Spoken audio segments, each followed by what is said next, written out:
This is live in Tokyo, where Indian Prime Minister Narendra Modi is currently meeting the Indian diaspora. He had earlier met the business community in Tokyo, Japan, and right now he's holding discussions with the Indian diaspora in Tokyo, Japan.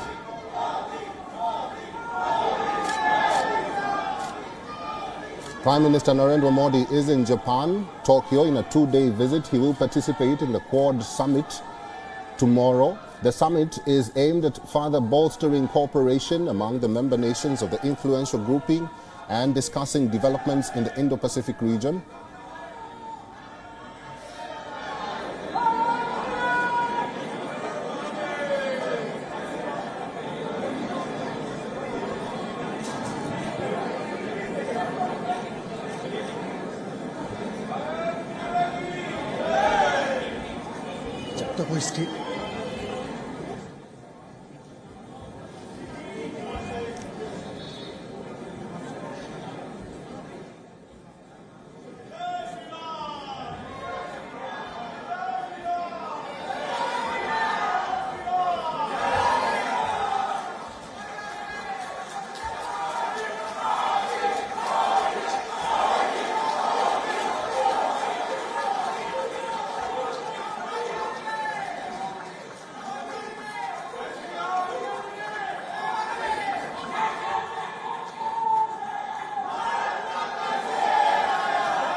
माननीय प्रधानमंत्री श्री नरेंद्र मोदी जी, भारत से आए अन्य गणमान्य अतिथिगण, मैं आप सबों का जापान में रह रहे भारतवंशियों की ओर से हृदय से स्वागत करता हूं। देवियों और सज्जनों, अब हमारे राष्ट्रगान की This is live in Tokyo, Japan, where Indian Prime Minister is currently meeting the Indian diaspora in Japan, and the Prime Minister is in Japan for a two-day visit. He will participate in the Quad Summit, which is scheduled tomorrow. The summit is aimed at further bolstering cooperation among the member nations of the influential grouping and discussing developments in the Indo-Pacific region. He had actually tweeted before heading to this venue where he's currently meeting the Indian diaspora in Japan. He tweeted and said, "Prime Minister, I will be addressing a community program in Tokyo soon. There is immense enthusiasm among the Indian diaspora for this program." And he is currently there to address, the people who have been waiting for him for a couple of hours. They are waiting to hear what he has to say about the relations that India shares with Japan, and addressing them as business leaders or as communities who live in Japan and their influence in Japan and the Japan Economic Forum and Japan politics as well. Let's listen to the Indian Prime Minister Narendra Modi, who is currently addressing the Indian diaspora. Bharat Mata ki. Bharat Mata ki.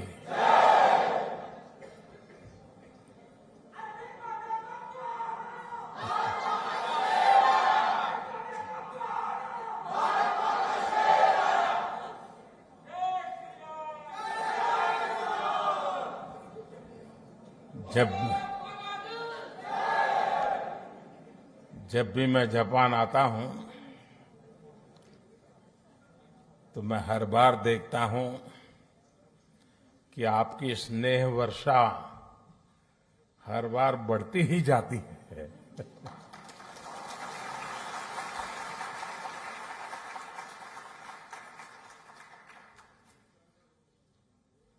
आप में से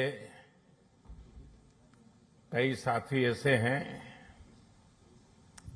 जो अनेक वर्षों से यहां बसे हुए हैं। जापान की भाषा, यहाँ की वेशभूषा, कल्चर, खानपान एक प्रकार से आपके जीवन का भी हिस्सा बन गया है। और हिस्सा बनने का एक कारण ये भी है कि भारतीय समुदाय के संस्कार समावेशक रहे हैं, लेकिन साथ साथ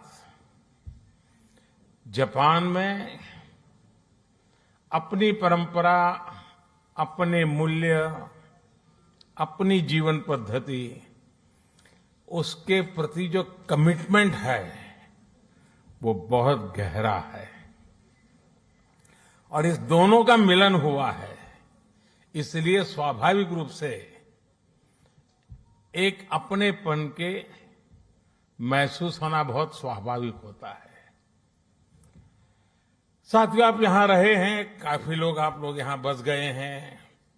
मैं जानता हूं कईयों ने यहां शादी भी कर ली है।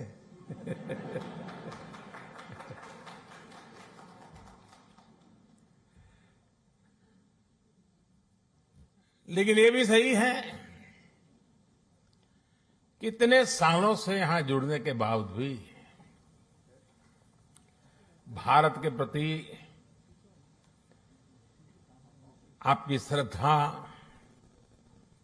भारत के संबंध में जब अच्छी खबरें आती हैं तो आपकी खुशियों का पार नहीं रहता है, होता है ना। और कभी कोई बुरी खबर आ जाए तो सबसे ज्यादा दुखी भी आप ही होते हैं। ये विशेषता है हम लोगों की कि हम कर्म भूमि से तन मन से जुड़ जाते हैं, खप जाते हैं, लेकिन मातृभूमि के जो जड़ों से जुड़ाव है उससे कभी दूरी नहीं बनने देते हैं। और यही हमारा सबसे बड़ा सामर्थ्य है।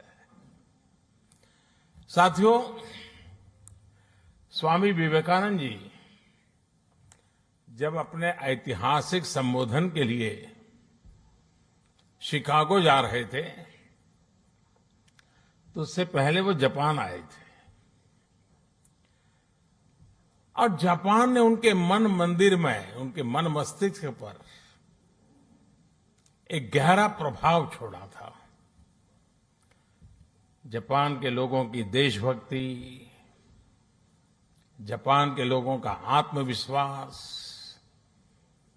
यहां का अनुशासन, स्वच्छता के लिए जापान के लोगों की जागरूकता,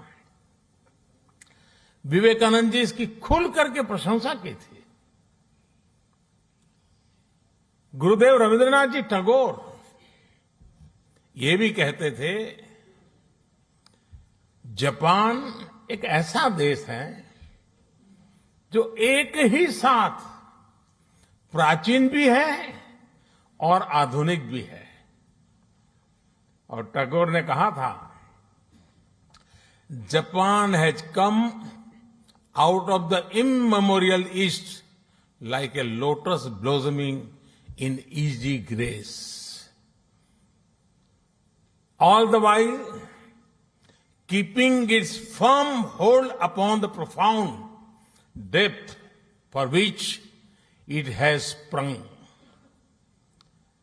यानी कहना वो चाहते थे कि जापान कमल के फूल की तरह जितनी मजबूती से अपनी जड़ों से जुड़ा है, उतनी ही भव्यता से वो हर तरफ सुंदरता को भी बढ़ाता है।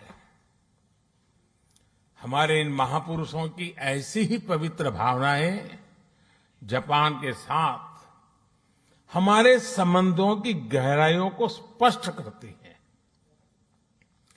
साथियों, इस बार जब मैं जापान आया हूं तो हमारे डिप्लोमेटिक संबंधों को 70 साल होने जा रहे हैं, 7 दशक। साथियों, आप भी यहां रहते हुए अनुभव करते होंगे, हिंदुस्तान में भी हर कोई अनुभव करता है कि भारत और जापान नेचुरल पार्टनर है। भारत के विकास में, भारत की विकास यात्रा में जापान की महत्वपूर्ण भूमिका रही है। जापान से हमारा रिश्ता आत्मीयता का है, अध्यात्म का है। जापान से हमारा रिश्ता सहयोग का है, अपनेपन का है। और इसलिए एक प्रकार से इस रिश्ता हमारा सामर्थ्य का है, ये रिश्ता सम्मान का है, और ये रिश्ता विश्व के लिए साझे संकल्प का भी है। जापान से हमारा रिश्ता बुद्ध का है, बोध का है, ज्ञान का है। हमारे महाकाल है तो जापान में दाइकोकुतेन है। हमारे ब्रह्मा है तो जापान में बोनतेन है। हमारी मां सरस्वती है तो जापान में बेंजाइतेन है। हमारी महादेवी लक्ष्मी है तो जापान में किचिजोतेन है। तो हमारे गणेश हैं तो जापान में कानगीतेन है। जापान में अगर जैन की परंपरा है तो हम ध्यान को, मेडिटेशन को आत्मा से साक्षात्कार का माध्यम मानते हैं। 21वीं सदी में भी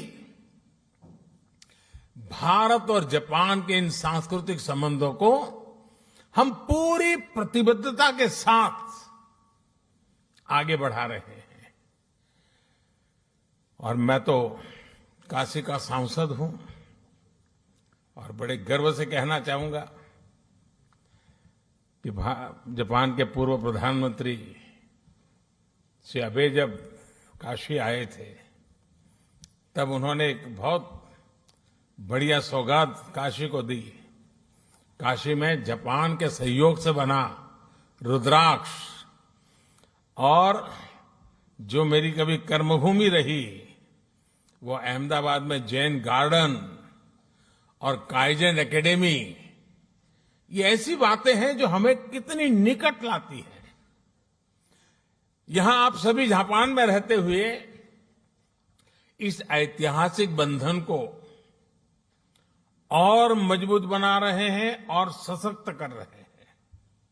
साथियों, आज की दुनिया को भगवान बुद्ध के विचारों पर, उनके बताए रास्ते पर चलने की शायद पहले से ज्यादा जरूरत है।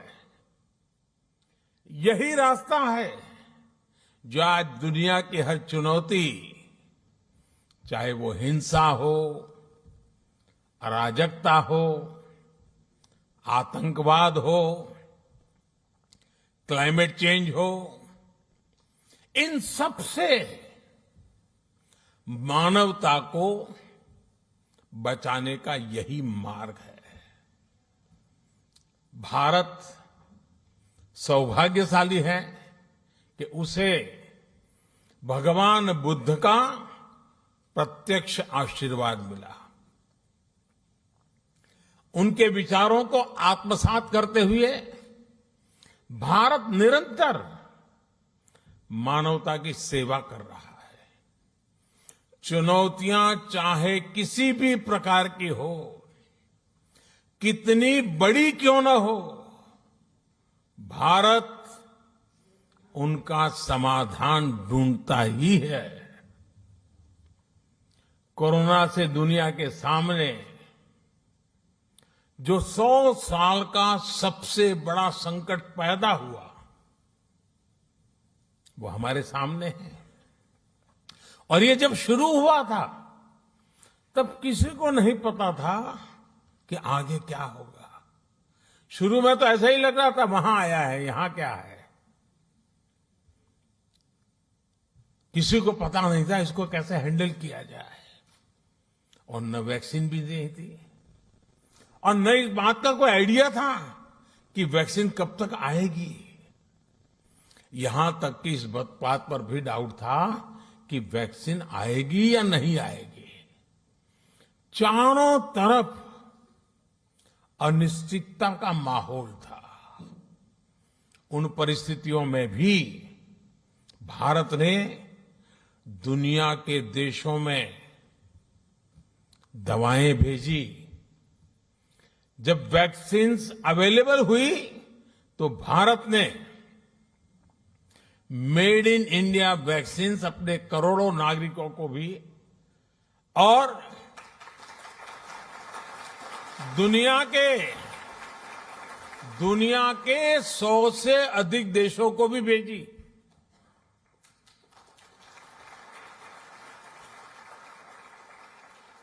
साथियों, अपनी स्वास्थ्य सेवाओं को और बेहतर बनाने के लिए भारत अभूतपूर्व निवेश कर रहा है। दूर सुदूर क्षेत्रों में भी स्वास्थ्य सुविधाएं पहुंचे, इसके लिए देश भर में लाखों नए वेलनेस सेंटर्स बनाए जा रहे हैं। आपको ये जानकर के भी खुशी होगी, शायद आज आपने भी सुना होगा, वर्ल्ड हेल्थ ऑर्गेनाइजेशन WHO ने भारत की आशा वर्कर्स, आशा बहनों को director generals global health leader award से सम्मानित किया है।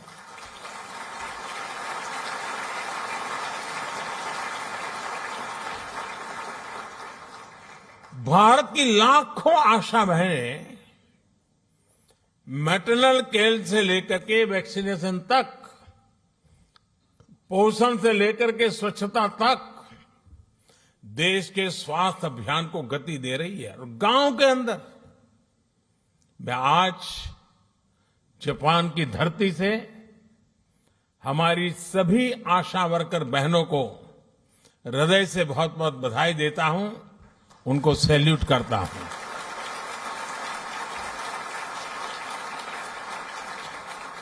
साथियों, भारत आज किस तरह वैश्विक चुनौतियों का मुकाबला करने में मदद कर रहा है, इसका एक और उदाहरण एनवायरनमेंट का भी है। आज क्लाइमेट चेंज विश्व के सामने मौजूद एक महत्वपूर्ण संकट बन गया है। हमने भारत में इस चुनौती को देखा भी और उस चुनौती से स्थायी समाधान के लिए रास्ते भी खोजने की दिशा में हम आगे बढ़े। भारत ने 2070 तक नेट जीरो के लिए कमिट किया है।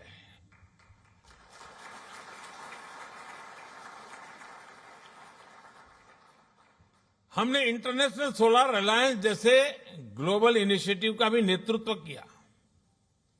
क्लाइमेट चेंज के कारण दुनिया पर नेचुरल डिजास्टर्स का खतरा भी बढ़ गया है।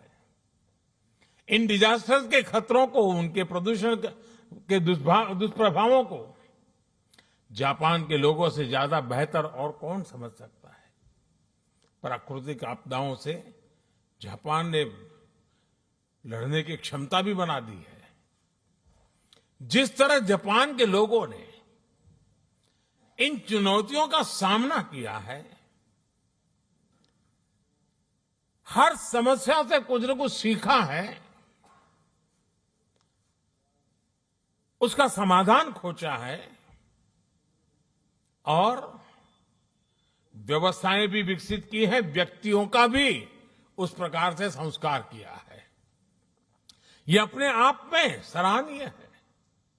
इस दिशा में भी भारत ने CDRI यानी coalition for disaster resilient infrastructure में लीड ली है। साथियों, भारत आज ग्रीन फ्यूचर, ग्रीन जॉब्स के लिए, कैरियर रोडमैप के लिए भी बहुत तेजी से आगे बढ़ रहा है। भारत में इलेक्ट्रिक मोबिलिटी को व्यापक प्रोत्साहन दिया जा रहा है। ग्रीन हाइड्रोजन को हाइड्रोकार्बन का विकल्प बनाने के लिए विशेष मिशन शुरू किया गया है। बायोफ्यूल से जुड़ी रिसर्च और इंफ्रास्ट्रक्चर के निर्माण पर बहुत बड़े स्केल पर काम चल रहा है। भारत ने इस दशक के अंत तक अपनी टोटल इंस्टॉल्ड पावर कैपेसिटी का 50% नॉन फॉसिल फ्यूल से पूरा करने का संकल्प लिया है।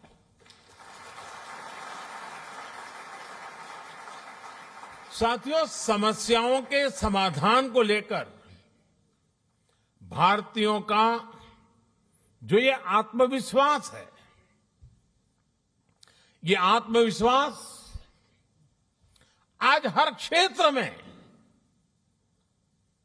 हर दिशा में, हर कदम पर दिखाई देता है।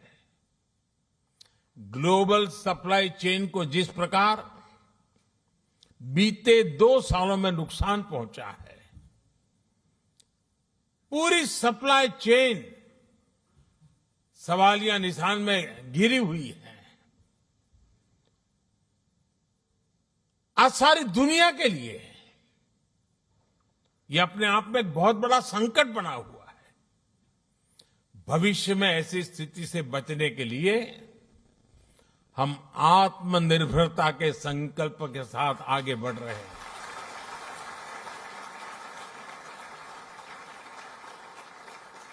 और आत्मनिर्भरता का ये हमारा संकल्प सिर्फ भारत के लिए है ऐसा नहीं है।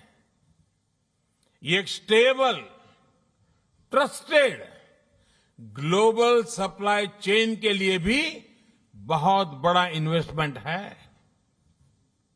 आज पूरी दुनिया को यह एहसास हो रहा है कि जिस स्पीड और स्केल पर भारत काम कर सकता है वो अभूतपूर्व है।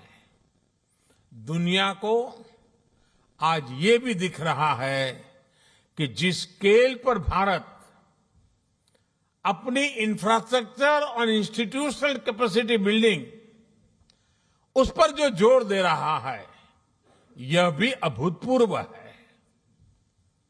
मुझे खुशी है कि हमारी इस कैपेसिटी के निर्माण में जापान एक अहम भागीदार है। Mumbai Ahmedabad high speed rail हो,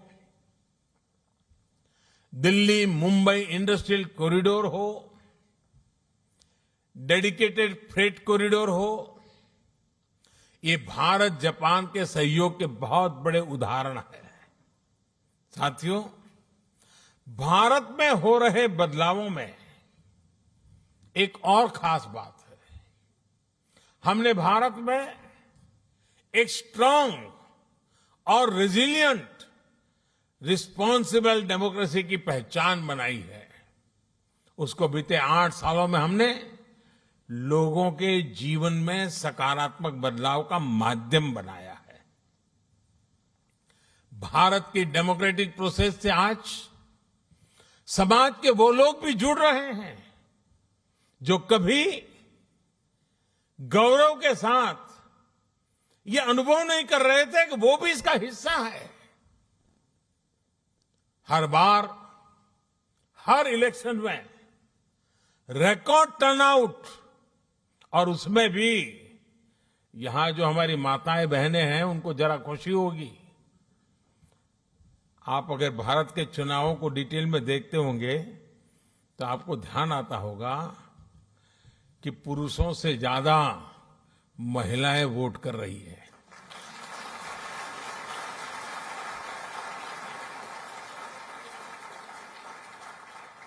ये इस बात का प्रमाण है कि भारत में डेमोक्रेसी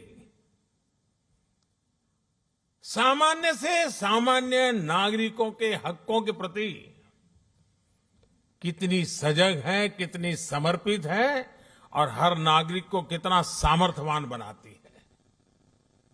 साथियों, मूल सुविधाओं के साथ साथ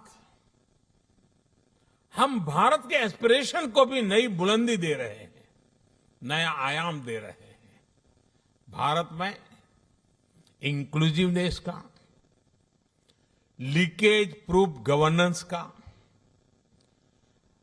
यानी एक ऐसी डिलीवरी व्यवस्था, टेक्नोलॉजी का भरपूर उपयोग करते हुए एक ऐसे मैकेनिज्म को विस्तार किया जा रहा है ताकि जो जिस चीज का हकदार है वो बिना मुसीबतें, बिना कोई सिफारिश को, बिना कोई करप्शन किए अपने हक को प्राप्त कर सकता है और उसमें हम पूरी ताकत से जुटे हुए हैं।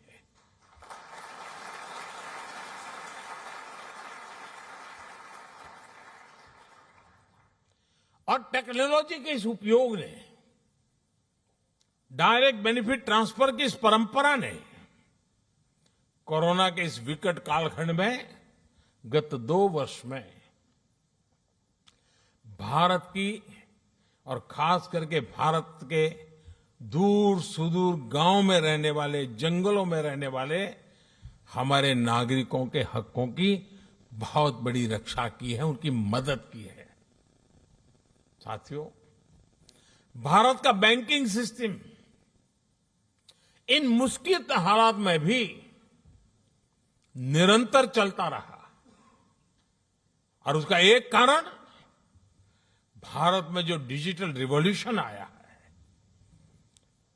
डिजिटल नेटवर्क की जो ताकत बनी है, उसका ये परिणाम मिल रहा है। और आपको साथियों जानकर के खुशी होगी,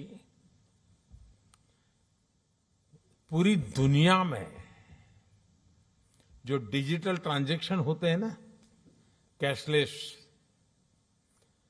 यहां जापान में तो आप लोग टेक्नोलॉजी से भली भांति परिचित रहते हैं, लेकिन ये बात सुनकर के आनंद होगा, आश्चर्य होगा और गर्व होगा। पूरे विश्व में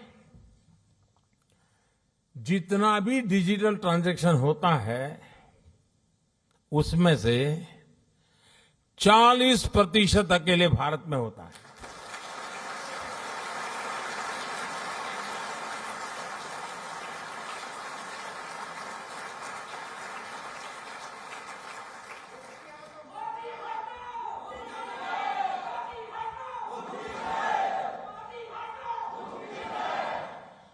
कोरोना के शुरुआती दिनों में जब सब बंद था,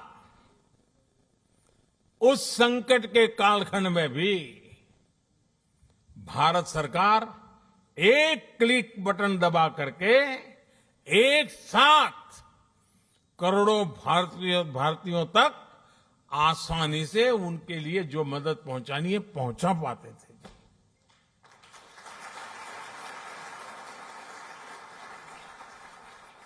और जिसके लिए मदद तय थी उसी को मिली, समय पर मिली और इस संकट से जूझने का उसे सामर्थ्य भी मिला। भारत में आज सही मायने में पीपल लेड गवर्नेंस काम कर रही है। गवर्नेंस का यही मॉडल डिलीवरी को एफिशिएंट बना रहा है। यही डेमोक्रेसी पर निरंतर मजबूत होते विश्वास का सबसे बड़ा कारण है।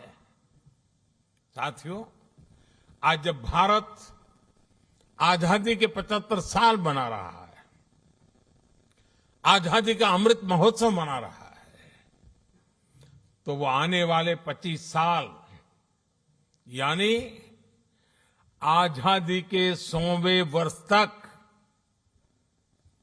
हिंदुस्तान को हमें कहां पहुंचाना है, किस ऊंचाई को प्राप्त करना है, विश्व में हमारे झंडा कहां कहां कैसे कैसे गाड़ना है, आज हिंदुस्तान उस रोड मैप तैयार करने पर लगा हुआ है।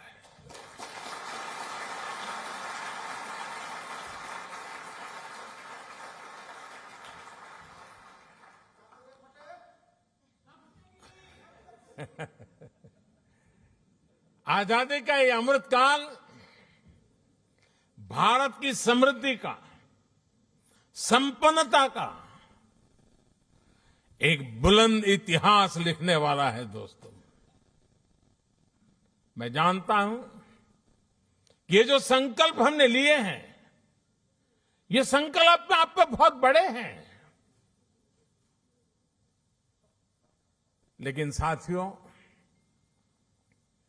मेरा जो लालन पालन हुआ है, मुझे जो संस्कार मिले हैं, जिन जिन लोगों ने मुझे गढ़ा है, उसके कारण मेरी भी एक आदत बन गई है। मुझे मक्खन पर लकीर करने में मजा नहीं आता है, मैं पत्थर पर लकीर करता हूं।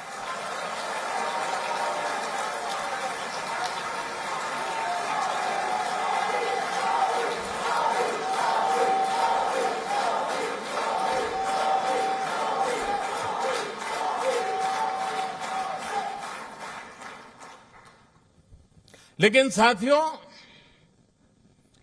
सवाल मोदी का नहीं है। आज हिंदुस्तान से 130 करोड़ लोग, और मैं जापान में बैठे हुए लोगों के भी आंखों में वही देख रहा हूं, आत्मविश्वास। 130 करोड़ देशवासियों का आत्मविश्वास, 130 करोड़ संकल्प, 130 करोड़ सपने, और इस 130 करोड़ सपनों को पूर्ण करने का ये विराट सामर्थ्य परिणाम निश्चित लेके रहेगा दोस्तों। हमारे सपनों का भारत हम देख के रहेंगे।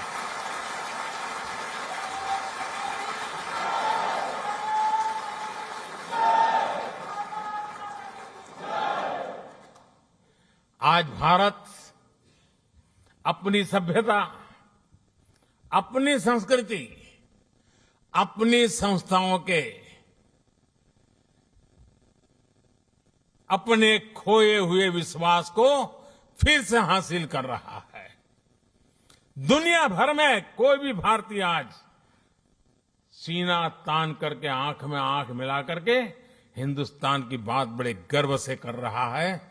ये परिवर्तन आया है।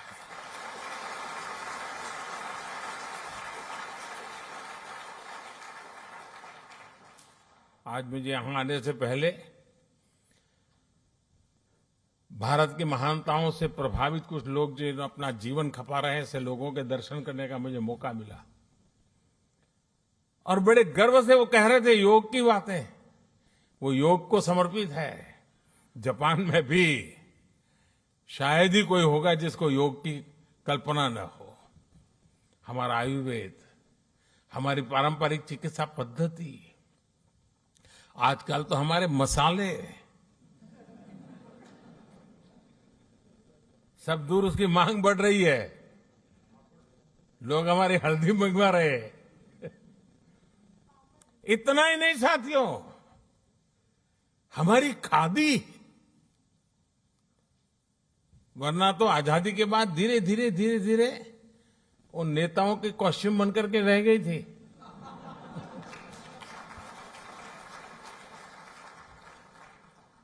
आज उसका आज पुनर्जीवन हो गया है। खादी ग्लोबल बन रही है जी। यही तो भारत की बदलती हुई तस्वीर है दोस्तों। आज का भारत अपने अतीत को लेकर जितना गौरवान्वित है, उतना ही tech led, science led, innovation led, talent led future को लेकर भी आशावान है। जापान से प्रभावित होकर स्वामी विवेकानंद जी ने एक बार कहा था कि हम भारतीय नौजवानों को अपने जीवन में कम से कम एक बार जापान की यात्रा जरूर करनी चाहिए।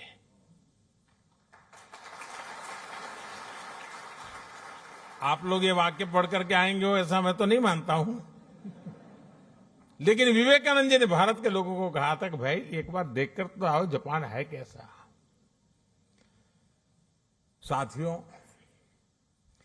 उस जमाने में स्वामी विवेकानंद जी ने जो कहा था, आज के युग के अनुरूप उसी बात को, उसी सद्भावना को आगे बढ़ाते हुए मैं कहना चाहूंगा कि जापान का हर युवा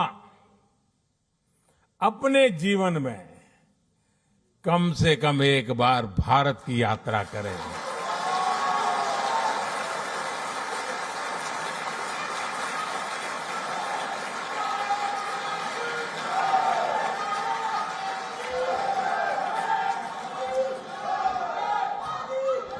आपने अपनी स्किल से, अपने टैलेंट से, अपनी एंटरप्रेन्योरशिप से जापान की इस महान धरती को मंत्रमुग्ध किया है। भारतीयता के रंगों से, भारत की संभावनाओं से भी आपको जापान को लगातार परिचित कराना है। आस्था हो या एडवेंचर, जापान के लिए तो भारत एक स्वाभाविक टूरिस्ट डेस्टिनेशन है। और इसलिए भारत चलो, भारत देखो, भारत से जुड़ो, इस संकल्प से जापान के हर मेरे भारतीय से मैं आग्रह करूंगा कि वो उससे जुड़े। मुझे विश्वास है कि आपके सार्थक प्रयासों से भारत जापान की दोस्ती को नई बुलंदी मिलेंगी। इस अद्भुत स्वागत के लिए, और मैं देख रहा था, अंदर आ रहा था, चारों तरफ जोश, नारे, उत्साह, और जितना भारत को आप अपने में जीने की कोशिश करते दिख रहे हो, ये सचमुच में दिल को छूने वाला है।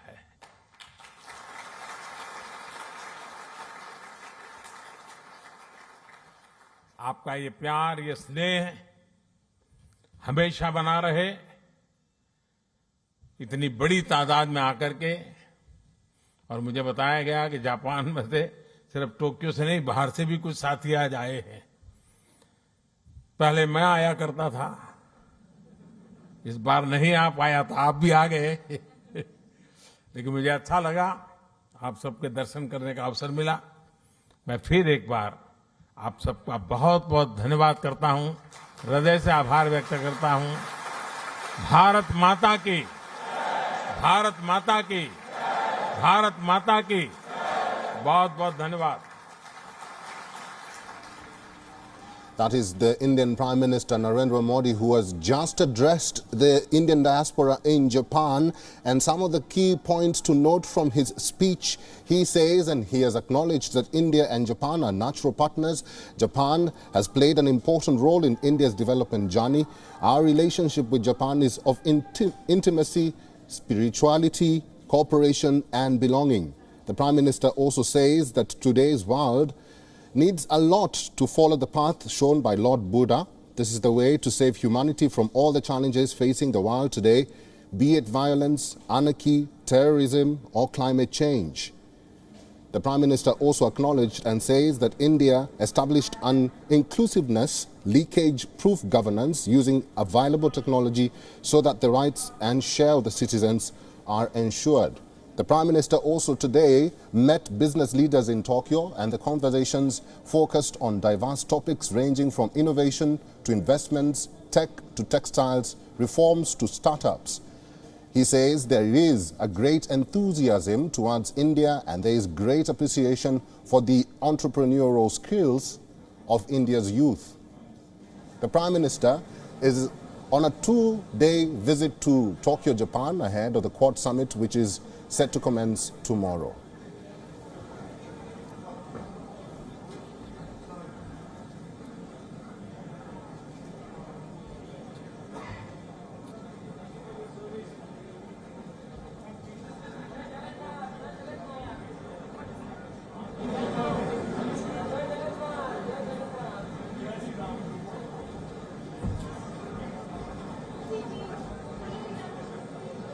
WION is now available in your country. Download the app now and get all the news on the move.